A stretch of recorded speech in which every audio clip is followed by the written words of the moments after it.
Halo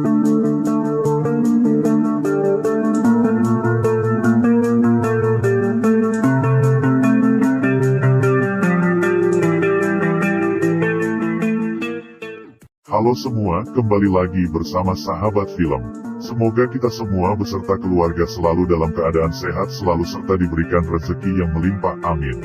Kali ini saya akan mengungkap seluruh alur cerita film yang berjudul The Protect 2021. Film yang disutradarai oleh Martin Campbell dan dibintangi oleh Samuel sebagai Moody, Maggie Q sebagai Anna, menceritakan tentang seorang anak angkat yang dididik oleh pembunuh bayaran terbaik dunia pada masanya. Jadi tidak perlu berlama-lama, berikut alur cerita filmnya.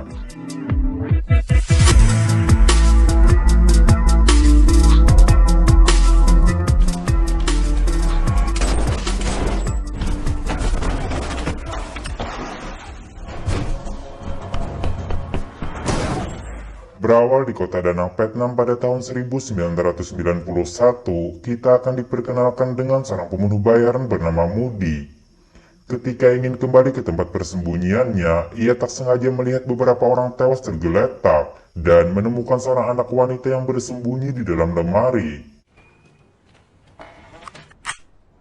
Anak ini bernama Anna, di mana ia nampak ketakutan karena telah membunuh para penjahat itu, yang diketahui telah menculiknya dan membunuh keluarganya. Moody yang paham dengan kondisi ini pun berusaha menenangkan Anna dan mengajaknya untuk pergi.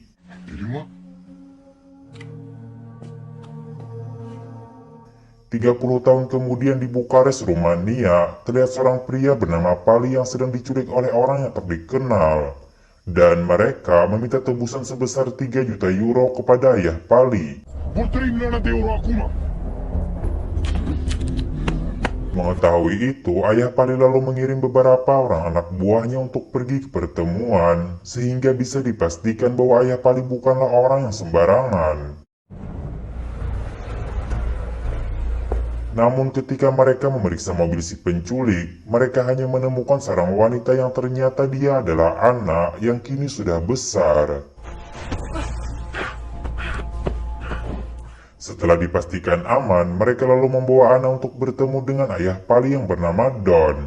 Di sini, Don mengatakan bahwa dia sudah menyiapkan uang yang mereka mau, dan dia mengancam akan mengambil uang itu kembali jika sudah mendapatkan anaknya.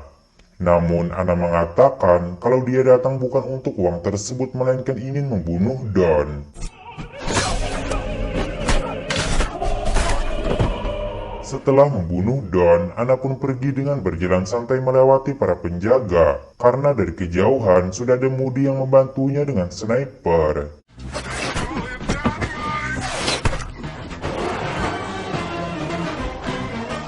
Selesai dengan itu, mereka pun menerima bayaran 7 juta euro atas pekerjaan ini. Sementara Pali mereka tinggalkan begitu saja.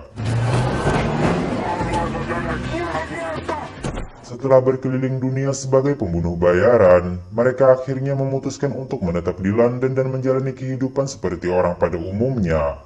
Yang dimana sekarang Anna tinggal di sebuah apartemen mewah dan memiliki sebuah toko yang menjual buku lama dan juga buku baru. Sementara Moody yang sudah mulai sakit-sakitan menikmati hasil kerja kerasnya selama ini dengan tinggal di rumah megah bagai bangsawan. Saat itu, Moody yang berulang tahun diberikan hadiah gitar tua oleh Anna. Dan itu sangat membuat Moody senang karena ia memang sudah lama mencarinya. Kemudian, Moody memberikan sertifikat toko yang sekarang disewa oleh Anna. Moody memberitahukan kalau toko tersebut sudah ia beli untuk Anna. Namun, sebagai gantinya, Moody meminta Anna untuk mencari tahu keberadaan seorang anak bernama Lucas.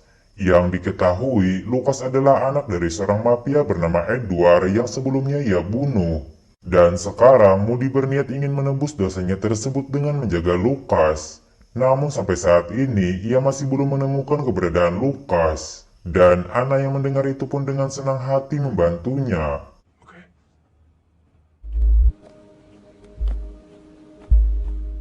Keesokan harinya, Anna pergi menemui sahabatnya yang bernama Benny dan memintanya untuk melacak keberadaan Lucas. No, but that was some of your better work. Ketika kembali ke tokonya, Anna kedatangan seorang pria bernama Michael yang ingin mencari sebuah buku cetakan pertama. Namun ternyata itu hanyalah akal-akalannya saja yang ingin berkenalan dengan Anna. Yang kemudian Michael pun memberikan nomor teleponnya dan berharap Anna mau menghubunginya.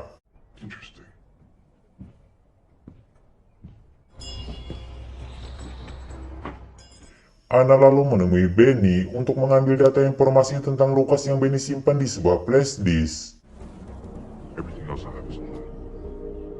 Malam harinya, Anna pun pergi ke rumah Moody membawa flash disk tersebut. Namun ketika tiba di sana, ia malah mendapati Moody sudah tewas.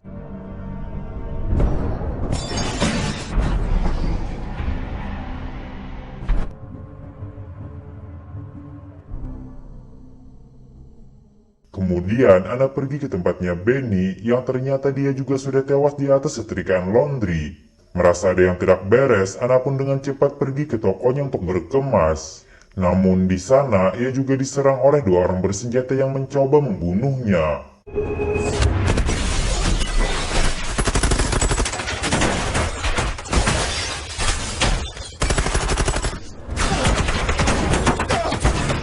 Di sini, Anna dengan cerdas berhasil mengelabui mereka dengan berpura-pura mati.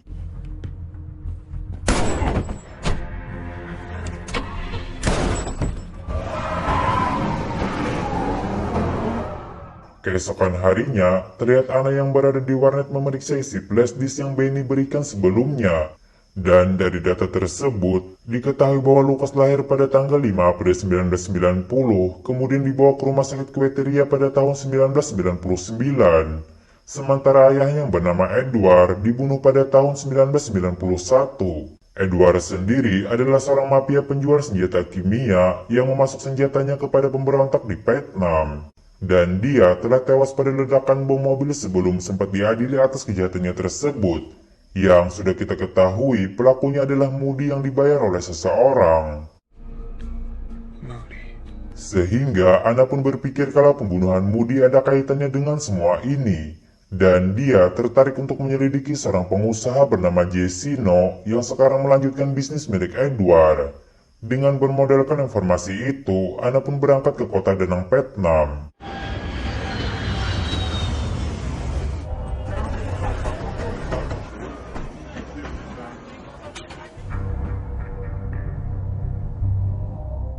Pada pagi hari yang cerah, terlihat segerombolan geng motor yang dipimpin oleh seorang pria bernama Billy, yang kemudian mereka dikagetkan dengan seorang pengendara yang menerobos di tengah-tengah mereka.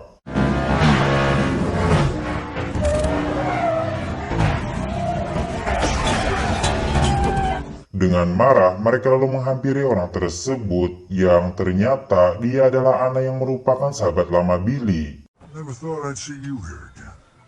Di sini, Anna memberikan motornya kepada Billy dan meminta Billy untuk mengatur pertemuannya dengan Jessino. Hingga pada malam harinya, mereka pun mencegat Jessino yang sedang dalam perjalanan pulang dengan todongan senjata.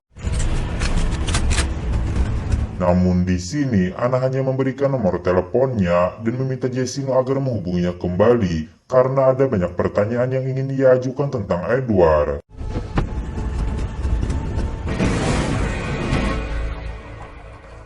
Beberapa hari kemudian, Anna pun mendapatkan telepon dari Jessino yang meminta Anna untuk datang langsung ke kantornya. Setelah melewati pemeriksaan, Anna lalu dibawa masuk ke ruangan Jessino yang ditemani pengacaranya bernama Duckworth. Di sini, Jessino menceritakan tentang perjalanan bisnisnya bersama Edward, dan dia bertanya mengapa Anna tertarik untuk mencari tahu seseorang yang sudah meninggal 30 tahun lalu. Anna pun mengatakan kalau bukan Edward yang ia cari melainkan anaknya yang bernama Lucas. Duckworth yang mendengar itu, tiba-tiba saja langsung menembak Jessino dan menanyakan siapakah Anna sebenarnya. Namun tiba-tiba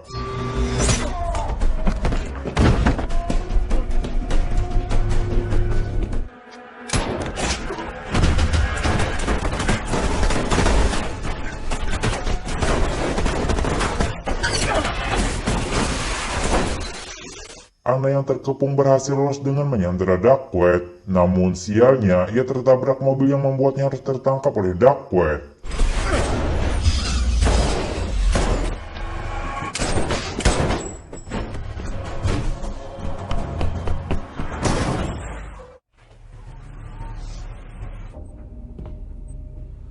Duckweed lalu mengurung Anna di sebuah ruangan dan memaksanya memberitahukan apa motifnya mencari Lucas. Namun meski disiksa habis-habisan, Anna tetap saja bersikeras tidak mau buka mulut.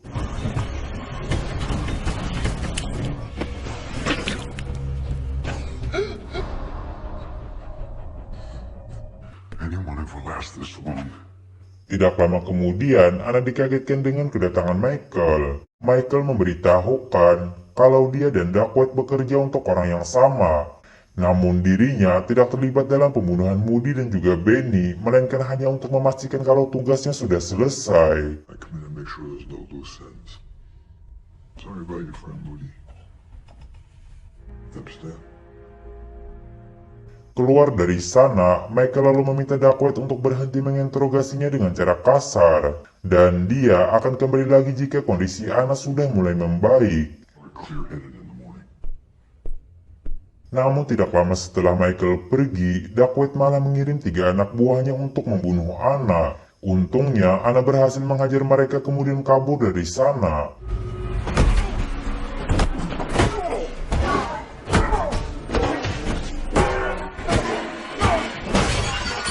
Setelah kejadian itu, Michael pun datang ke TKP.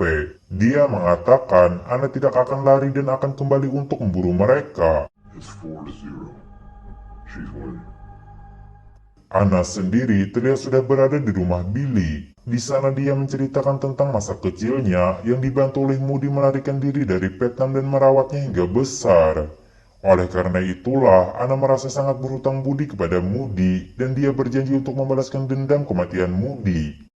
He didn't save my life, he gave me a life. He was kind. Keesokan harinya, Anna pergi ke panti asuhan tempat di mana Lucas tinggal dulu dan menyamar sebagai petugas pemerintahan.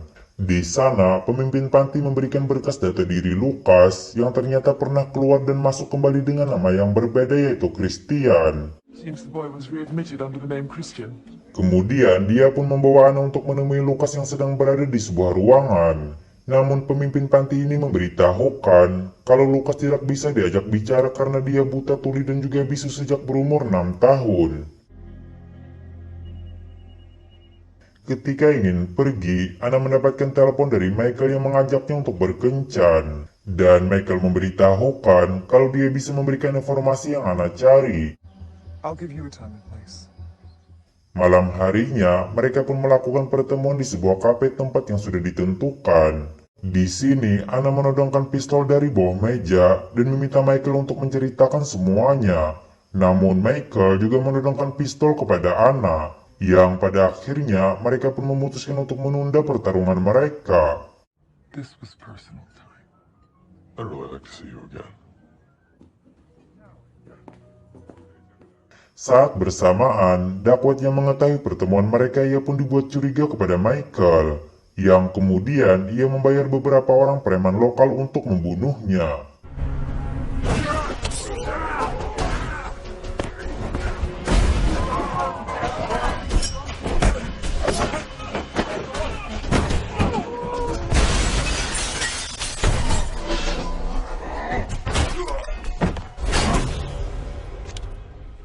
Di sisi lain, Anna mendatangi tempat tinggal Duckweed kemudian menginterogasinya dengan kasar.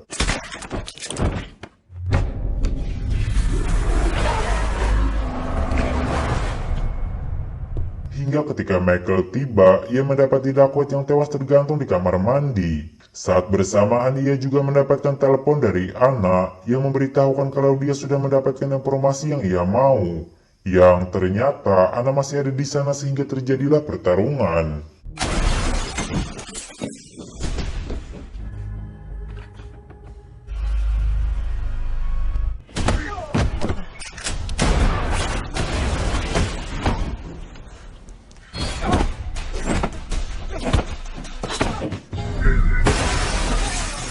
Mereka yang nampak saling menyukai memutuskan untuk melanjutkan pertarungannya di atas ranjang. Saat ingin pergi dari sini, Ana tiba-tiba saja ditembak oleh satu orang anak buah Duckweed. Beruntungnya ia diselamatkan oleh seorang pria misterius yang ternyata dia adalah Moody yang masih hidup. Melihat itu, Ana pun sangat dibuat kaget dan langsung memeluk Moody. Good to see you, kid. Grit your teeth. Sambil mengobati luka Ana, Moody menceritakan kalau dia telah memalsukan kematiannya dengan menembak wajah si pelaku yang ingin membunuhnya. For the authorities to think it was me. That much of a face to begin with. You could always think on your feet anyway. Not so much tonight. Di lain tempat, terlihat Michael yang sedang berbincang-bincang dengan bosnya perihal Ana, yang ternyata bosnya ini adalah Edward yang masih hidup. These guys have no idea who they're dealing with. Mengetahui bahaya yang akan menimpanya, Edward lalu meminta Michael untuk mengatur pengamanan yang super ketat, karena mengingat dia akan mengadakan sebuah pesta besar dalam rangka penjamuan para orang kaya.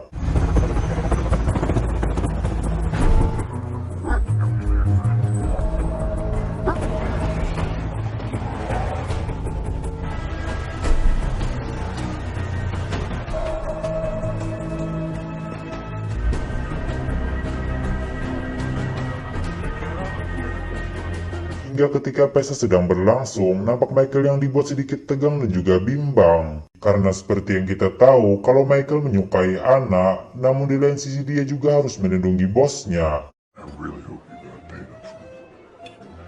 Saat Edward naik ke atas panggung untuk menyampaikan kata sambutan, terlihat Ana yang masuk menyamar sebagai pelayan. Namun, penyamarannya tersebut diketahui oleh Michael yang kemudian terjadilah kekacauan.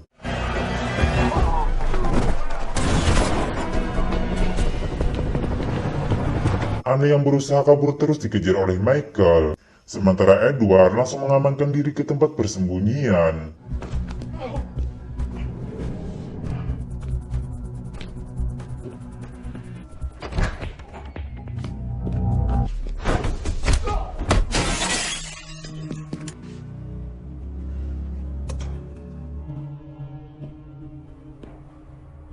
Edward yang sendirian mengawasi kamera pengintai tiba-tiba dikagetkan dengan kemunculan Moody.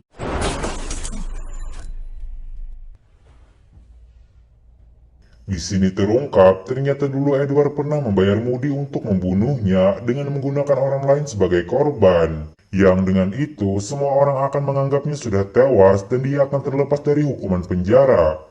Moody mengatakan bahwa kedatangannya kemari untuk menyelesaikan tugasnya yang sempat gagal. All those years ago to kill you, right? Sedangkan di luar, Michael berhasil menemukan Ana. Michael lalu bertanya mengapa Ana tidak menembak Edward, yang padahal dia memiliki kesempatan untuk itu. Ana pun mengatakan kalau itu bukanlah rencana mereka. Yang ternyata Moody datang dengan membawa bom dan memutuskan untuk mati bersama Edward, karena Moody berharap dosanya bisa diampuni dengan ini.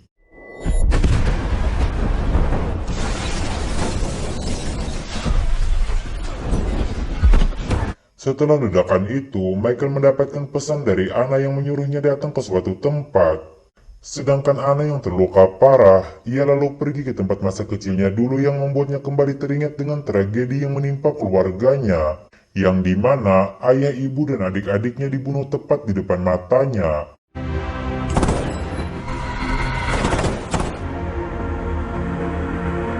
Namun, Ana yang bernasib baik, ia berhasil mencuri pistol milik para pemberontak itu dan berhasil membunuh mereka, yang kemudian ia ditemukan oleh Moody.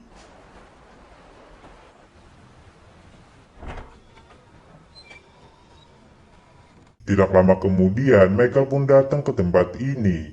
Ana mengatakan kalau dia sudah lelah dengan semua ini dan dia ingin hidup damai. Namun semua itu tidak bisa ia dapatkan jika Michael masih hidup. Sehingga terjadilah saling tembak di antara mereka. Beberapa saat kemudian, terlihat satu orang yang keluar dari pintu dan orang tersebut adalah Ana. Setelah itu, film pun tamat. Oke, kawan-kawan semua, itulah tadi alur cerita film The Protect 2021. Semoga kalian bisa terhibur dengan alur cerita film ini. Atas kesalahan dan kekurangan kami, mohon bisa dimaklumi. Saya pamit undur diri dan sampai jumpa di video selanjutnya.